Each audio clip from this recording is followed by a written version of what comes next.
Good afternoon, ladies and gentlemen, and welcome to part 2 of our NWEA MAPS growth training. The first session we went through, spent a little bit of time explaining the logic behind what the testing is about and why we've made this transition to a new product. The rest of that session was spent on actually setting up a session and running the basics of a session, which should feel and look very similar to CASP. Yes, the windows are changed a little bit. Some of the tools are not exactly the same, but the basic feel is there. The basic execution for a teacher in the classroom at any site should literally be to create a session, start that session with their students with a session name and password, monitor their students during testing, and then suspend or close that testing as your students complete it. The rest of the grading and the other activities are done automatically in the background, and that data is reported into the computer system and then back to us within 24 hours, which renders this one of the faster systems and one of the things that encouraged us and got us interested in this system, that speed of turnaround and the ability to see those results quickly in the classroom, let alone at the site or the district level.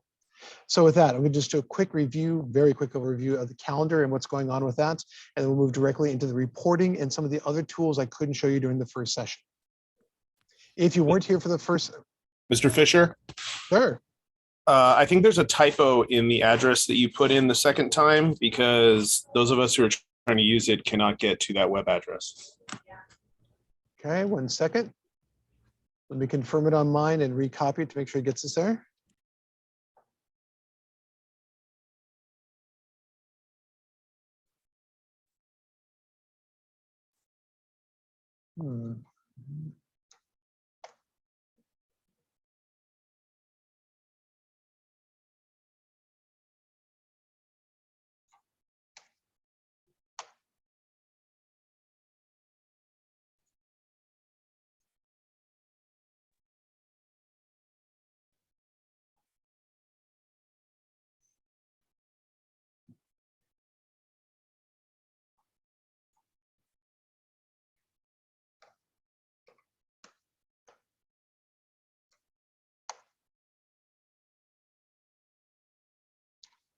Okay, so let me just try that again, 1 second. Right in the chat.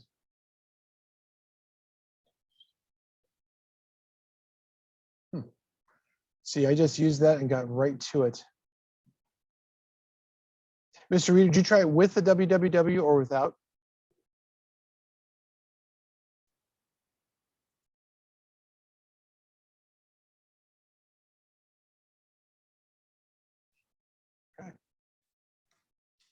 I tried it with both and it didn't work either way.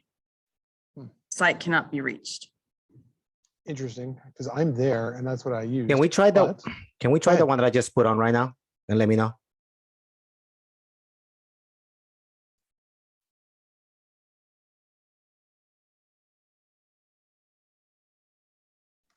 Yep, that one worked. There we go. For all my other trainings, the teach.map.nwa, the one I sent you, worked. This also works as well. This is the single sign-on link that's through ClassLink. So part of what I was going to cover for you is that in ClassLink, there is a link already posted that you can automatically click and will take you to the site and engage you from there. Everyone else okay? All right, then let's do this.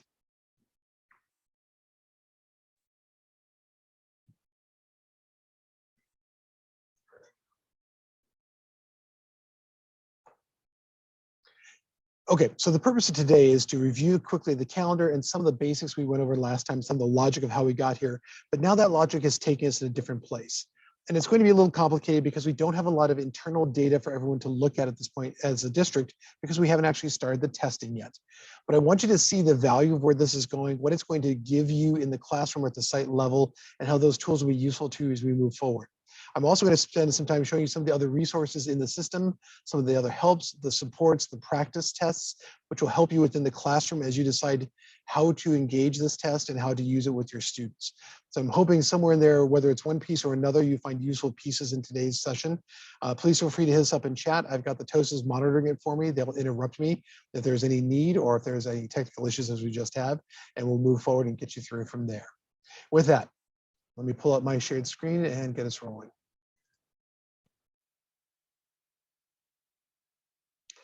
Just a quick reminder, these are no longer DIAs. We are now talking about SMAPs, Student Measures of Academic Performance. This effort is a reassignment just as much as the test is a reassignment. The S is for student, which is something we need to remember. This test is going to be different. We are not measuring it based on standards or a planning calendar within a given 6, 8, or 18-week window. We're looking at the growth of the student academically across the entire year in 2 or 3 tests, as we'll discuss in a second, and how that growth should be progressing in a positive manner across the semester or the end of the year. So we're looking at the student effort and we're measuring their academic progress. The grades from this are going to be non-stakes testing. This is not an ABCD test. There's not a percentage. There is a score called a RIT score that helps us balance where our students are lying between themselves, between other sites, and compared to national stats. That same score is also used to give us a comparison to CASP, to give us an idea how these students will do when they hit the CASP and or the LPAC in the same terms. They're not to be used for grading and they're not to be used for placement, though we'd be foolish not to at least consider these values as we move forward in terms of how we address our students, maybe organize our classrooms in terms of sharing and grouping to help out. So these tools are going to be valuable to us. The data is needed to analyze these results district-wide promptly. As I said, the test comes back in 24 hours for you to look at the data and to make action plans based on that. It's meant to help us plan our next instructional steps and in order to meet those and support students where they're at. So instead of hoping we understand our classes or thinking we understand where all our students are, we're going to have something quantitative, something measurable that we can actually use to kind of draw those directions and efforts as we move forward. But we must always remember this is but one of many other assessments. This is just one tool in our toolbox. For instance, ELA, this does not have a written component.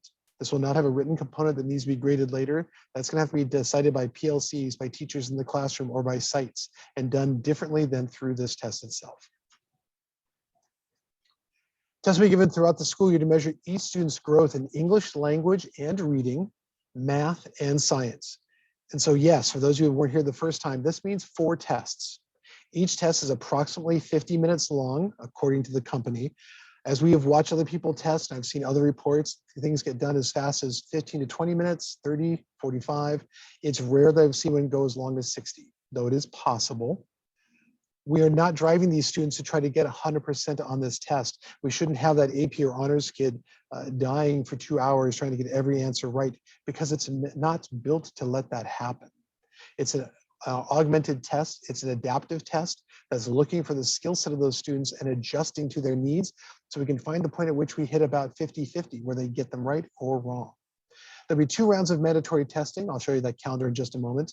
There'll be a 3rd round for those who are not taking the CASP tests. So 3rd through 8th and 11th grade will not have a mandatory assignment.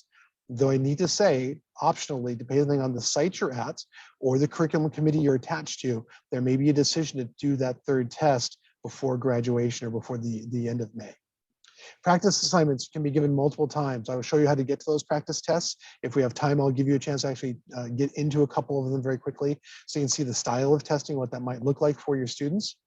And then teachers can model a whole class instruction with these practice tests or use IABs or IACs to simulate this idea of whole standard testing in an effort to get students ready for this.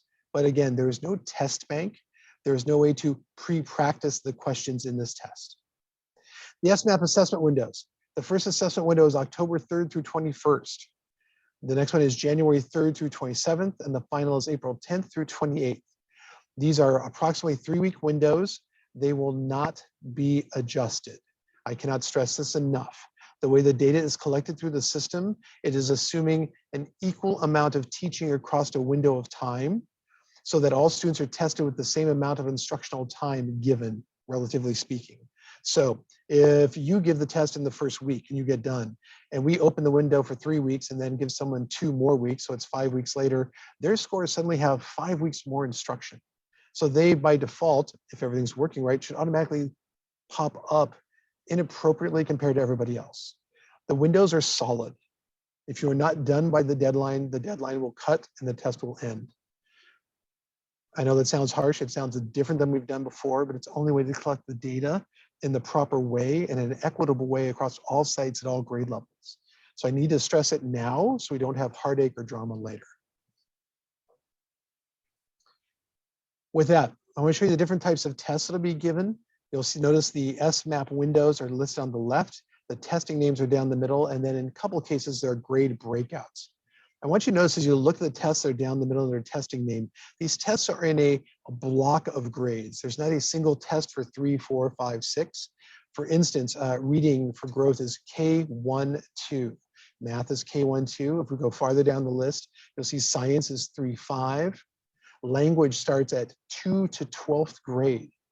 These adaptive tests take the student in as we receive them. It starts the questioning at the grade level they enter the system, and then proceeds to ask them questions inside the range that's provided by these tests to see where their skills are really at. So we may have a first grader walk into the K1, 2 math test. They will step in at first grade questions.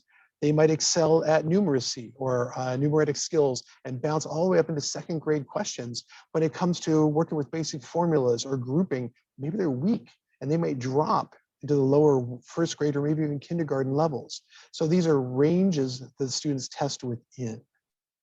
That's why they look a little bit different than what we're used to. Also, you'll notice there are optional tests there for Spanish. Our dual immersion schools have the option to test also in Spanish. Everyone will be testing in English across the board. So we have equitable reclassification tools across the whole district. Then those schools that decide to do so may also test in Spanish. Middle schools, same test windows for everybody. Language is 212, reading is 6+, math is 6+, science is 6.8, and then Spanish is optional for math and reading. And then high school, which a lot of you are. Language is 212, reading is 6+, math is 6+. A quick word on that. This system did include testing in math integrated series. So we could have done integrated 1, 2, 3 as separate tests. But because of the adapted nature of the tests, we could only test them inside the window of, let's say, math integrated 1. If our students' skills are better than that, they would bounce off the roof of integrated 1 and they can't be seen in integrated 2 skills. They also couldn't drop out the bottom if their skills are weaker. So it's useful to directly assess what's being taught out of that window. But in the overall score and the assessment of that student's skill levels, if we test math 6+, we've got a range from 6th grade to 12th grade to test them in. And now that student can move freely as they need to as they represent their skills. So you'll notice there's some differences here. Science teachers, you'll notice at the high school level, there's a life science test, 9th through 12th.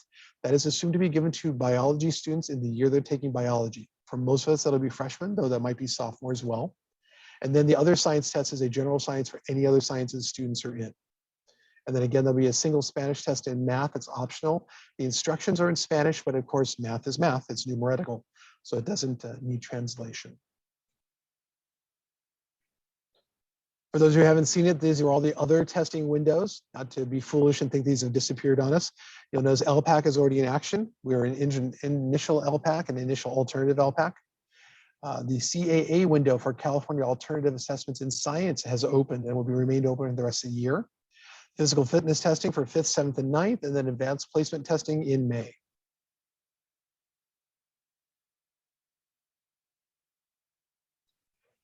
This test, as I've been trying to explain, is an adaptive test. This is a sample of what it looks like as the computer is measuring the test as it's coming across and the questions it's answering. It's going to start at a relative level, let's say the mean RIT score of 220, and start asking questions to see if the student's successful or not. And it's literally purposefully bouncing as you look at the positive and negative answers to get to a point where the answers become approximately 50-50. So we understand where the student's skills are solid. They may not be perfect, there may not be mastery, but they're going to be consistent and regular in their performance.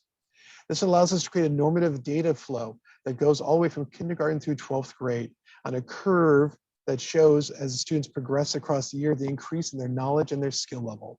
There are 3 bands to this curve. The lower curve is below average, the middle band is at average, and the dark is above.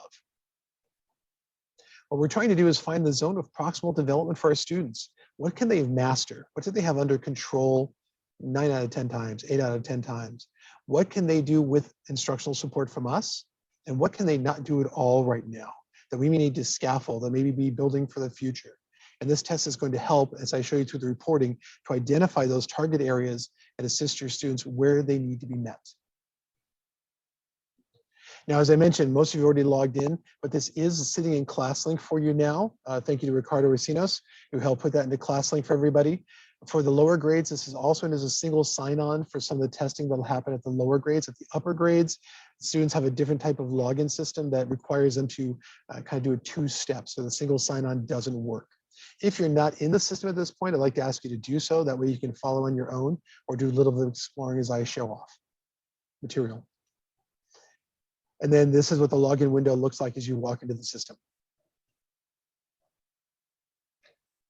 We started our initial training on this page. This is the initial page as you walk into the system. My left-hand column is going to have more choices than you do. That's just because I've got different accesses than some of you do. Some of you have had your accesses corrected since last training. Some are still being corrected.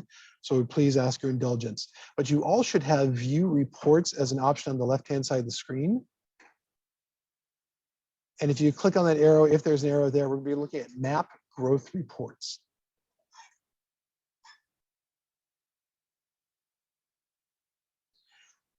The math growth report window comes up like this. I've got to be careful, just to be frank with all of you. As I show these reports, there will be student data in here. So instead of doing all of this live, some of this has to be done pre-made in PowerPoint, so I can eliminate names or access numbers or student ID numbers for safety and security and privacy of our students. When I needed to, I can go back to live as long as I can show you stuff safely. This is the main reporting page. Growth reports is where you're going to be doing your bread and butter work on a day-to-day basis. I want to start off by doing something in case I'm not here, in case you forget or you're working on this on a weekend. If you notice on the left-hand side of the screen, it says filter by, report level, and what I'm doing. Those two drop-down arrows actually pop up and give you some choices to search in a way that helps you see what you need, even if you don't remember the name of the actual report. There's approximately 60 different reports in the system.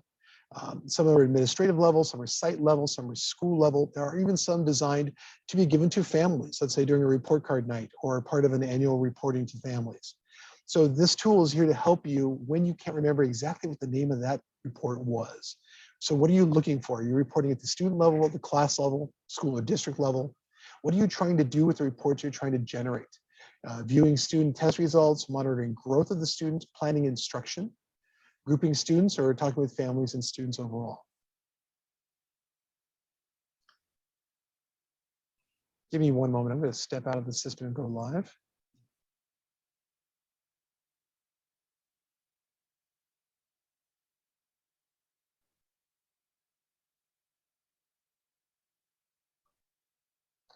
My apologies. I'm looking at a very small screen today.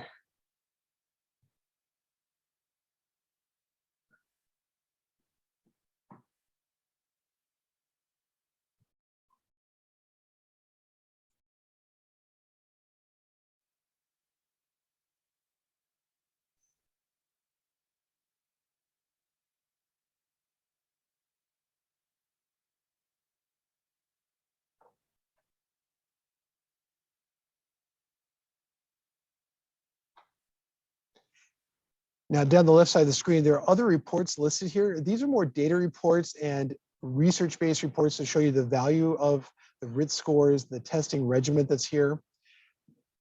On a day-to-day basis, will you need these? Probably not. But there is reports troubleshooting if you get stuck. There are also support videos down the left-hand column. Should you be doing this during off hours and don't have any other reference or support to help you when you need it. But I do want you to realize as you look at all the research that's in here, this is not a fly-by-night company. This is not a new product. We have several districts in the area have used this product 5 to 10 years.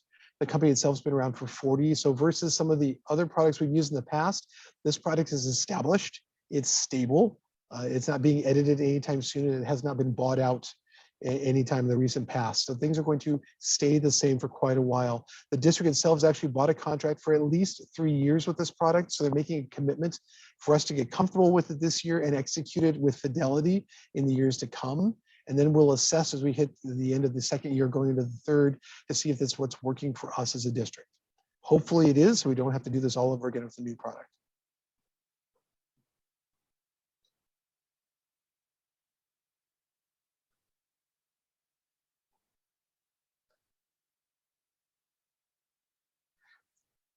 Okay, we're going to start explorations right here at class profile. It's the first report on the list for growth.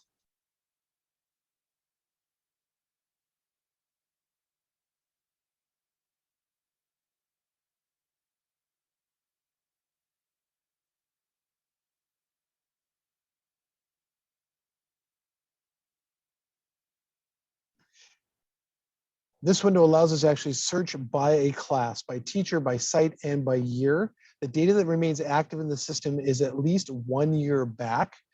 All of this data will ultimately be pushed into Aries for data management and control with all of our students, and into Elevate, which is an overall data management system for the district. In this case, I'm going to take a moment and go back a year because some of our sites did pilot this material.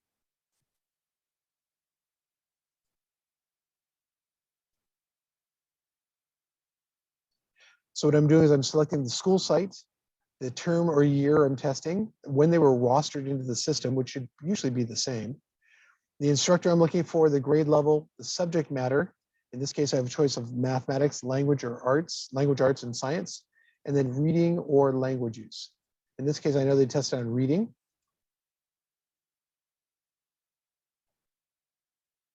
And what I get is an instant layout of how my classroom is doing. So in this sense, when I look below this bar graph, 6 of my students were at 21% or less below the average. 21 to 40%, so they were near the target area. 5 in the band of 41 to 60. Only 2 who had actually hit the mark or the expected level for their grade and their efforts at that point, and 1 who was exceeding. Their median percentile for the class was 34%. As we scroll down, we actually see the student accounts.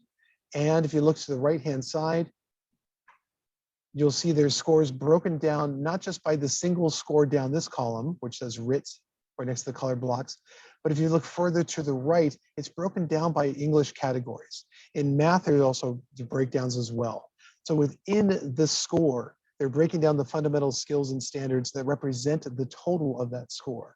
So we might find, as I'm looking, let's just take the top student, Adam. His foundational skills and his vocabulary use seem fairly strong. They're at 140, but his informational skills are at 135 and his language writing are at 136. So this shows us that his overall score is not that great, but he's got some strengths in here that could be capitalized on, and other areas he definitely needs reinforcement and support.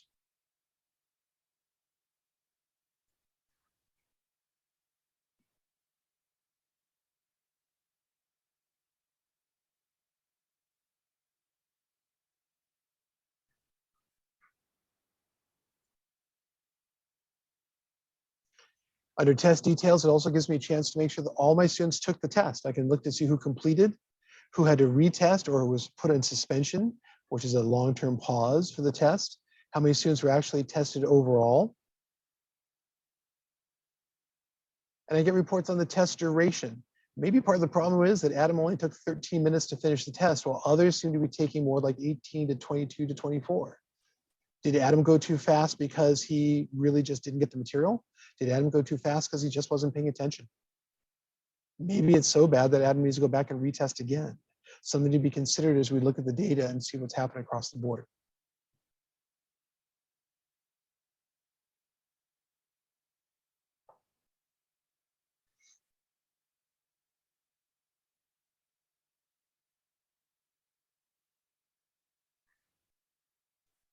My apologies, my system's running a little slow, so I'm going to go back to the PowerPoint instead of live, so I don't slow down the whole presentation.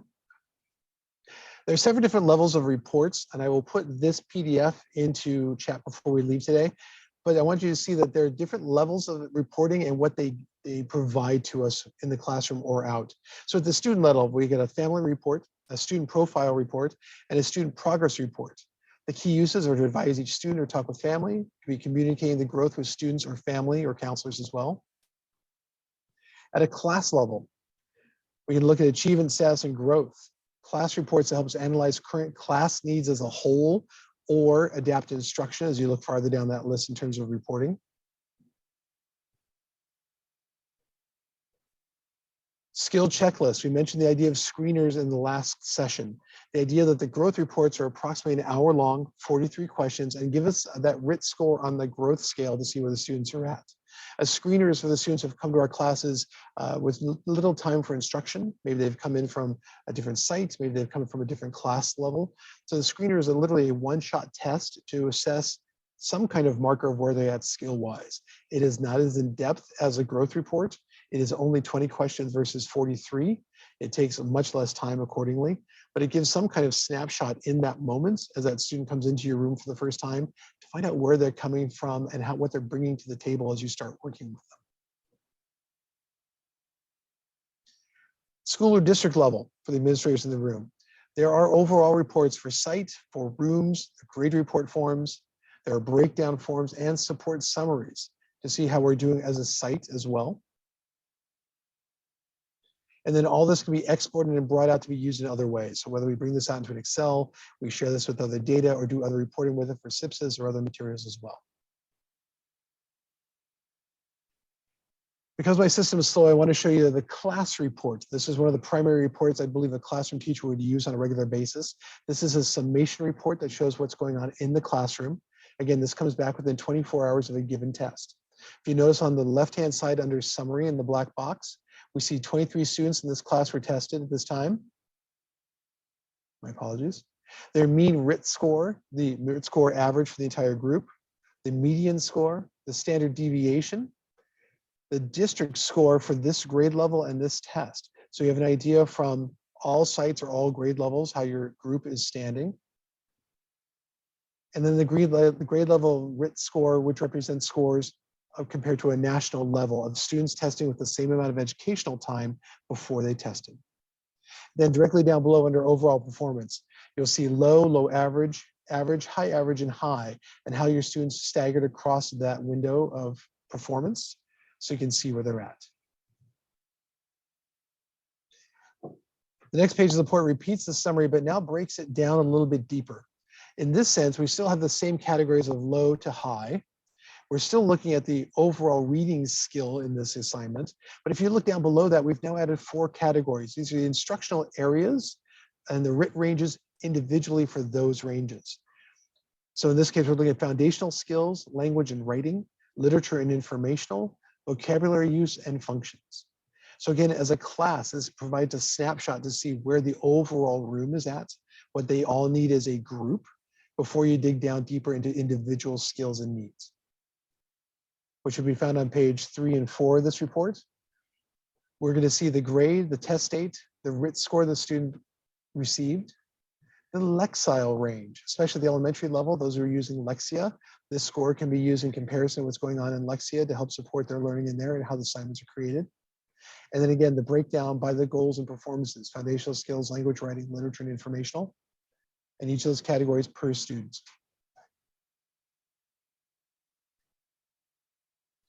Now, as much as the class report gives us one idea, they have named another report class profile, which is it's too easy to get confused. So I want to pause for a moment and show you that the class profile report is really to look at the student performance, whereas the class report is more of a tool to see how what's happening in terms of suspensions, completions, has everyone done the testing they need to do as they move forward. The test is similar, but has some different characteristics. This again starts with a summary report of what's going on in the classroom, how many students have been tested across the board, what their scores are in terms of groupings, the average median percentile range for the students themselves, and then a breakdown of those skills across the board.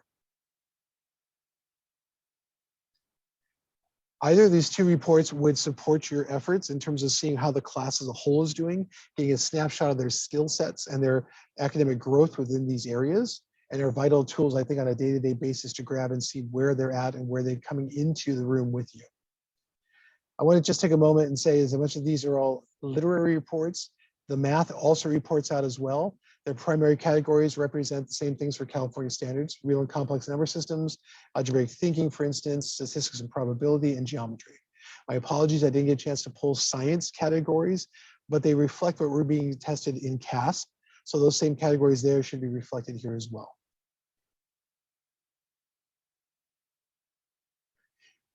From that previous report that shows the class as a whole, you can click on any individual student and see their individual report that drives down afterwards. So you can actually see what's happening at a student by student level. So I just want to walk through this. You can see what a student profile report looks like. In this case, we're seeing initially the reading scores. It's showing us the scores down the center tab.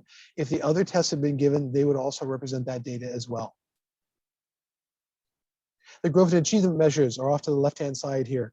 They show their norms and their percentiles of growth and their achievement level. So we're talking about the achievement. What is their baseline skill set? How well are they doing? But the growth is also trying to tell us how far have they come? How far have they evolved since the last test? How much have they learned as they move forward? The projection for the performance of that student on the California SBACs. How are they performing on a different level or different standard of testing? They have worked with the state of California to compare their testing efforts and results to what CASP is generated through ETS, the testing system that runs the state's systems, and have come to a digital agreement, for lack of a better term, to say, hey, a score in this represents a score here with some kind of fidelity, some kind of predictability to how well students are doing. Again, the Lexile report is reported here as well. And then the individual breakdowns for the categories within this reading test. And then clicking on any one of these actually breaks down information on that particular standard and that group of tests. Now, if you notice the upper right-hand corner, there are three choices: to reinforce the skills of the student, which means they don't have the appropriate skills yet, they're not successful with that skill; to develop, they've shown skill, but it can go farther; or to introduce, hey, they've got this mastered, it's time to start looking ahead to the next skills they need. These reports can show you any one or all three of these. In this instance, I turned all three on just to help make it a little easier to see. But if I were doing this on a regular basis, I might want to look at the reinforced. Who needs the most help in my room? And what do they need help with? And then how do I work to categorize them, group them together, and support them with scaffolding, remedial efforts in the classroom or other materials or supports? And for those of you who are more familiar with the standards and more comfortable with the standards, if you'll notice in the upper right-hand corner, there's an option to choose between the two. So if you'd like to see the Common Core standards, it's just a flip of the switch. So for those who already have planning calendars, already have department and PLC goals and directions, you do not need to throw the baby out with the bathwater. We can maintain the use of those. This is just a different way to represent and find those for your reference. And then the usefulness of this tool extends to how we set up goals for the future, whether this is for an IEP, a 504, or just goals within your classroom or with a family. To actually set up goals and directions for that student to look for and to move towards. So in this case, the student has two different scores already, and looking ahead to the third test of the year, the student and the teacher or family could organize and decide, hey, they got a 189 last time. We should shoot for 180, 193, 194. Set that goal up in the system, and it will measure and report back how they did when they take the next test. The learning continuum is the last major report I wanted to show you briefly. This is a report that gives us tools in terms of actually grabbing the students in a quicker manner and looking at, in particular, at the standards they need support on. So I'm going to show you that. It comes in two different forms. One's the class view and one's the test view. The class view is simply set up by selecting the term or the window of testing you want to look at. Again, we're going to sort by school, by instructor, by grade. In this case, it'd be period as well. And then the view the report.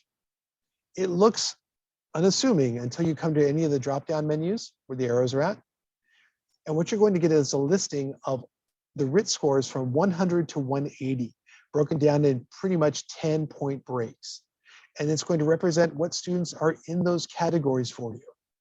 So you very quickly can see it at 111 to 120, we don't have any students. At 121 to 130, there were students here that I blurred out.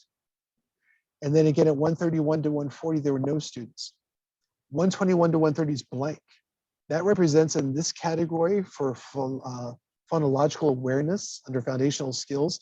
These students' skills are so low. This is not an introduction. This is actually reaching back and teaching them, in a sense, from scratch. They didn't come to the table with any skills that represented any strength here, and they need some serious effort to support their work.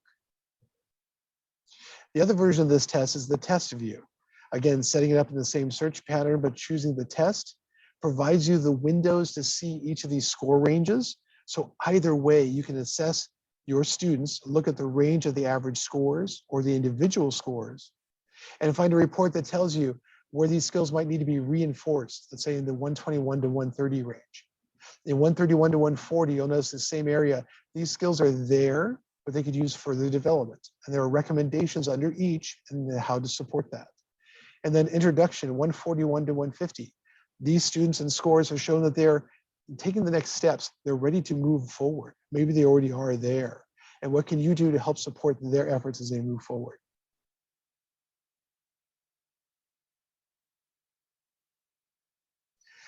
Now, I want to get you a chance to see what students see on a practice test and get you some hands-on time with the system.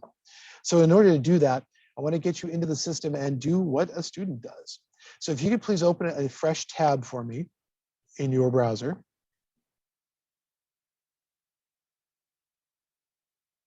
And we're going to go to let me get myself straight here because it didn't work the first time. Let me make sure I have this right for you. It should be test.mapnwea.org.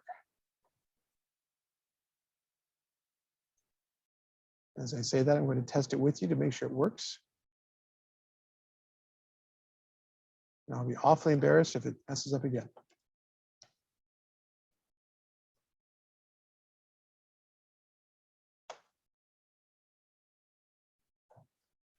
test.mapnwea.org. I'm going to paste that into chat. Give me just a moment.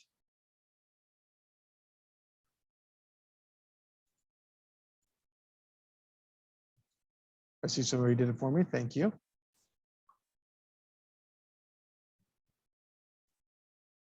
And just to add, as Jeb mentions, it also is available through ClassLink. Thank you very much for that reminder, Ricardo. I appreciate that.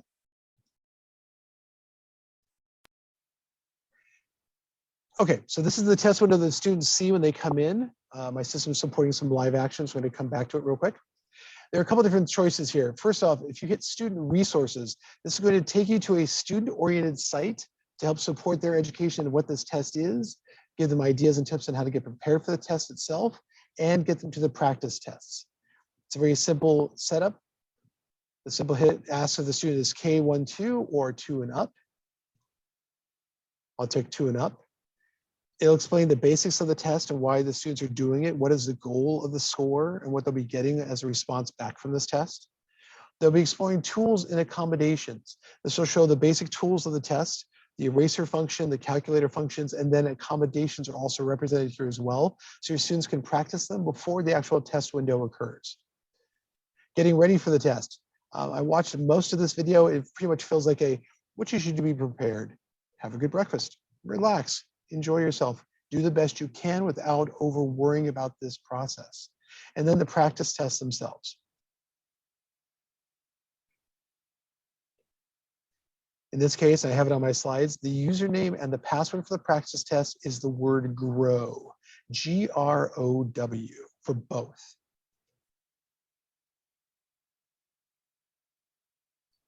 So in this case, I'm going to come in and put GROW and GROW. Select the next button. And this environment is similar but different to what students see during the test. And for those who were with me last session, you can recognize some of the differences here. But in this case, I get to select a grade level. You can pick whatever you would like, whether you pick English, math, or science, that's up to you. I'm going to take an 11th grade course in language use. The test only comes in English. Some do have a Spanish option. And then I've got choices here, the language or language accessible. So the others assuming accommodations like text-to-speech and some of the basic accommodations to help support the testing. In math, you'll find choices for standard, accessible, basic calculator, and scientific, depending on the test. I'm going to take the practice in language. And I treat you to go ahead and try it for yourself. There's only about 8 to 10 questions per test. So this will not take long to look at, but you'll notice some different choices. For instance, what I have on the screen, I have to correct the pronoun error. So I've got 4 different pronouns used in this paragraph. I need to read it, select the proper one for editing, and then mark it into the box provided.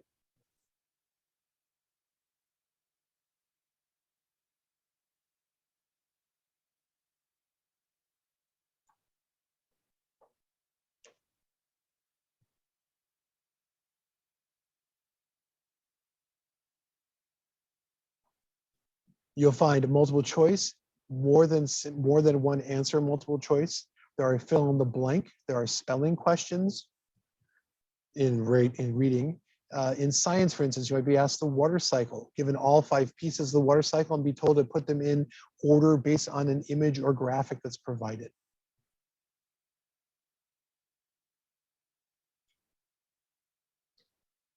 Here's a short reading. I now get to pick the best sentence that completes this thought. So although there's not a writing test inside of the system, it is testing some of the skills associated with writing.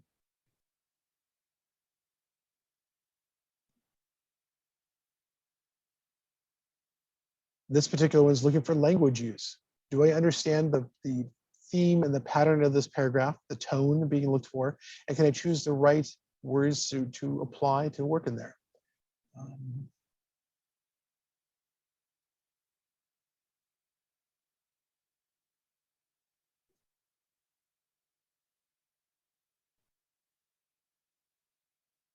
Fill in the blank. Here's a longer passage. Remember, this is grade 11, I believe I chose.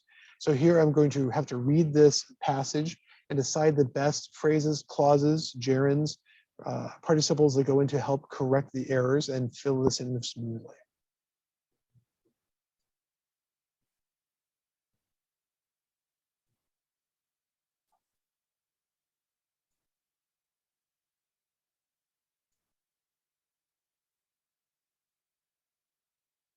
And in this one, a spelling check.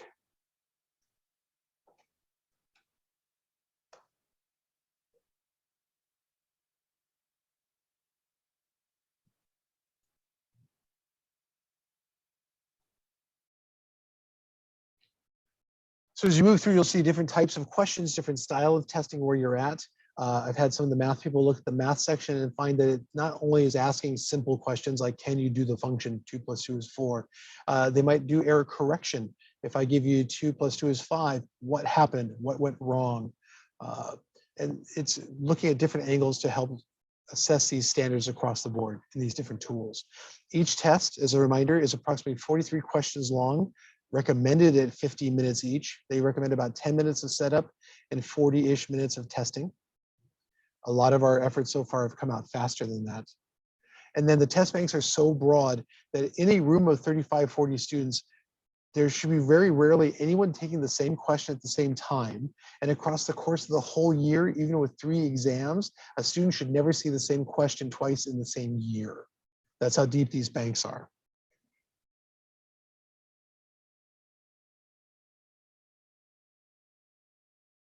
So while you're playing and having fun, I'll get my screen back up.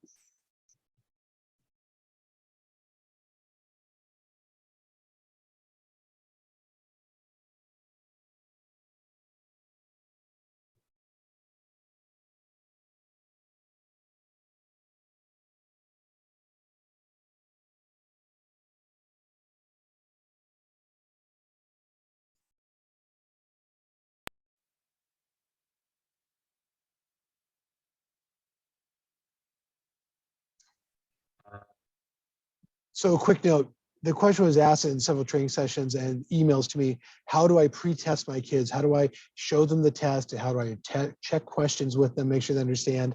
The system doesn't have that. You do have the ability to do the practice tests. I encourage you to have the students probably walk into one of these, or you could do this as a class presentation from the, the front board, the main screen, and show students what the test will look and feel like as their efforts move forward. And so in that sense, we can prepare them for the style of the test, but we can't really prepare them for the content. The company recommends that if you really want to try to test them ahead of time to prep them in a sense, they can recommend going to the CAFS site and actually using the IABs or the IACs that are here.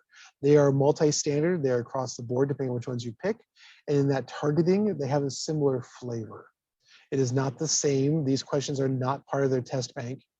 but it is a tool that's here. I'm not going to go through this whole process, but I just want to remind you that this is here as a tool to pre-test, to help support if you choose to do so.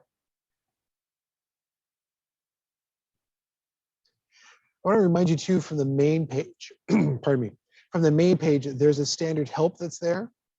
If you hit that help button, you're going to come in back into this main window I showed the first time, but this time I want to highlight the report details page. This page comes through with all sorts of descriptions of all the different types of tests. It repeats some of these ideas of showing you the needs of each, the needs and the data provided within each test to help you move forward in your selection process and help select those. It also includes a troubleshooter if you're not getting the data you hope to get from the system.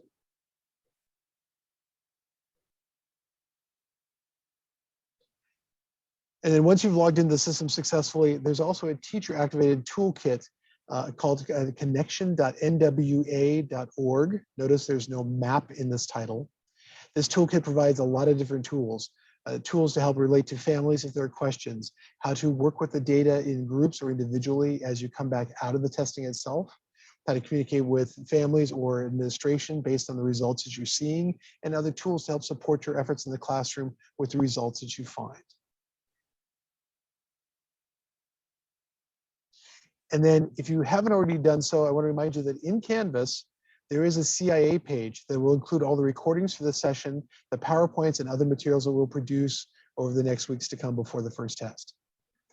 It's a simple matter of clicking on the link, accepting the course itself if you have the invitation, and then under NWEA SMAP, we already have last sessions in for part 1. Part 2 will be posted sometime before the week is done with the PowerPoint as well. For those who couldn't be here, for other teammates or PLC members, we'll be back on the 28th from 3 to 4 o'clock. It's more of a elementary friendly time, but anyone is welcome to come. The presentation will be the same. Hopefully my laptop will run a little bit smoother, but I'll be here to help support their efforts as well. And we have a little bit of time, got done a little faster than I thought. Can I answer any questions from this? There's a couple of questions in the chat. I'm going to go ahead and read that.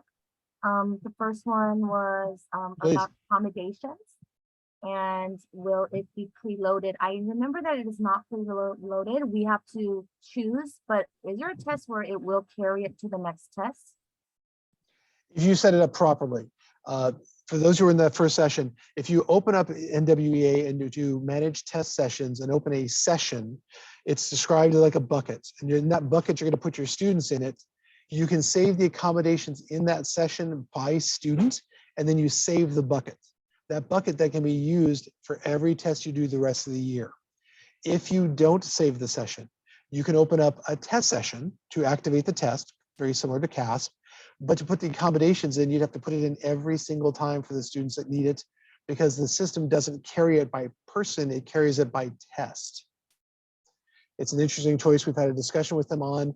They say they're working on it. We'll see what happens. If you need help actually setting up that initial test session, if you weren't here for the first session, it is in the videos. I also have it in the PowerPoint. I'd be happy to answer calls or Zoom with people to help walk them through that process. But there is a way to get around it and make it simpler. It just takes a little pre-work, maybe the day before the test. Were there any other questions still that I can help with? Another one said, for math, does it mean that a 6th grader results could potentially be compared to an 11th grader in regards to percentile ranking? In terms of their skill level, I mean, yes, it could in that sense of their skills. Let's say we had an exceptional 8th grader doing honors math at Newton, doing integrated math 1. They would take that same test and their scores could be quite high in comparison to their 8th grade classmates, and then be in comparison with other grade levels, yes. But the reporting is only on the schoolroom and the site itself. So that 8th grader scores won't suddenly be compared to, let's say, a Los Altos student or a Wilson student. Here's another question that came in. When will high school teachers have the correct classes and complete rosters? What is the protocol for reporting? We lost one of our, well, I shouldn't say lost, one of our major programmers at NCS has been out for several weeks. He is back. He's got a little bit of a backlog. Hopefully sometime this week, we're going to correct the error that's causing that. For those who don't know, all the data was reported in as period 1, which works great for the elementary schools. They don't have another period or other teacher to worry about. The problem is that same logic was used across middle school and high school. That needs to be broken and separated so that at middle school and high school, every period is organized by the students and the teacher involved, so the testing can be done properly. And let me just take a leap to that next question that kind of comes with this. Yes, a student can be tested multiple different tests in the same day by different teachers, just not at the same time in the same test session. So one teacher can't set up English, math, and science in an hour and have the kid just sit there and try to do all 3 tests. You can do one test at a time, one session at a time for a student. Now, having said that, depending on your class, you could have an English class doing an English test, and your next door neighbor in math has a kid who's still going a little slow. He needs another 20 minutes of testing.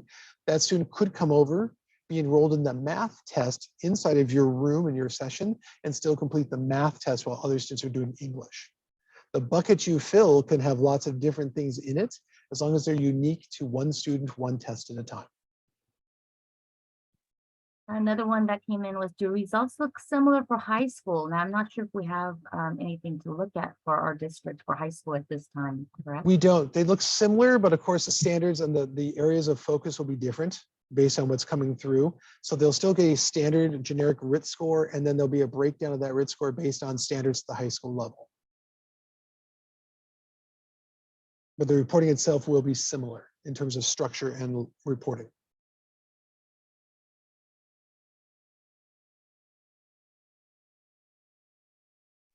Another question is, and you guys are welcome to ask him directly also. Yeah, I'm just please. off the You're chat, welcome but, to come off mute. yes, is a science test grade level specific? Is it grade level specific, or is it generally is it general content throughout the 3 grade levels in middle school? The question.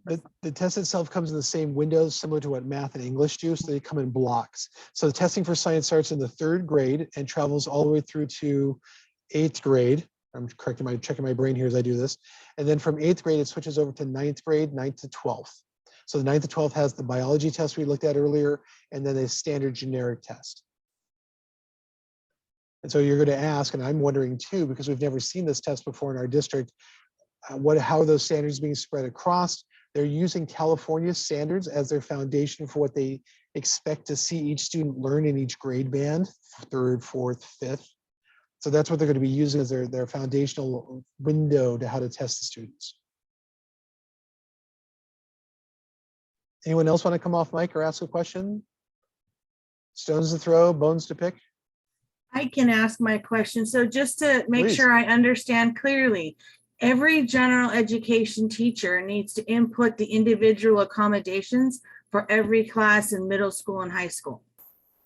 That they have for the students that have accommodations, yes. Right. But So if for it's- example, if my site has 60 kids, that means 60 kids times 6. All those teachers have to input their and just because I know the gen ed teachers are going to be a teeny bit concerned. I want to make sure we get them the right information. So to properly do it, as we saw from the last session, they're going to open a session, put those kids in by class or period, and then assign the accommodations at one time. And if they save the session at that point, they never have to do it again. Okay. If they forget those instructions or they do it differently, because there's another route, they would open the test first, put the kids in the test, then they have to put the accommodations in every single time. If you had my recommendation, I would have those gen ed teachers probably sit down during a late start with a laptop and a list of the RSP students and what their accommodations are, open a session for what they're teaching, populate it with the students, populate the accommodations, save it, and nothing has to change unless that student leaves, moves, or if they have a different IEP. But now we're just going in to tweak it, fix it, save it again. And that bucket travels the rest of the year. That's a great solution. Thank you. You got it. Any other questions? So where would Hey, Amber. Hi. So where would teachers find these instructions or this recording for assigning the assessment? The science that's in part 1, that's sitting in the CIA course already. There's a session there as well. The PowerPoint is extremely detailed. I overbuilt it on purpose so that it can be kind of a walkthrough guide I'll be turning that also into a step-by-step PDF to help make that happen as well. But it's also in a video with live footage of how to walk through that process. And as I've already done for one site, I'm scheduled at 2 other sites to actually come during teacher sessions, late starts, or meet with PLCs. I'd be happy to come to any site that requests to do group or one-on-one to help support that process as well. Hey Jeb, quick question. Yes, sir. So just like understand correctly, math 6+, that means that all 6th and 11th graders are taking the same, 6 through 12 taking the same test. It's adaptive, so it can change levels. So I'm guessing, like, I'm trying to understand, like, the score that a 6th grader receives, is it compared to the entire testing pool, or is it just to only 6th graders? Like in terms of like where they would fall on the. What it's looking at is it's comparing it to other 6th graders in that band at that school site at that grade level. So no, so let me see if I'm predicting what your question's asking. No, a 6th grade kid isn't having his scores compared to a 12th grader and going, wow, that 6th grader just doesn't know anything because he's 6 years behind. But what it represents better is that the window of testing, the window of possibility in that adaptive test is 6 grades wide. So that 6th grader walks in starting with 6th grade questions. And actually, that's a lie. It's actually 7 because there are some 5th grade questions in there as well in case the skills are lesser than, but they don't advertise that as 5th because then they'd have to put in a 4th. So it's 6th grade to 12th. There are questions there that could go down to 5th or all the way up to 12th.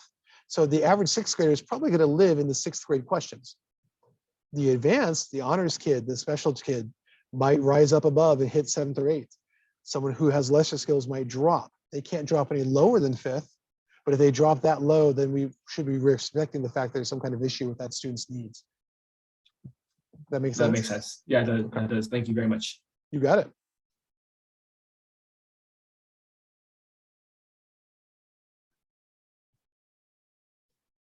I realize I'm about a minute over time. I'm going to go ahead and stop the recording.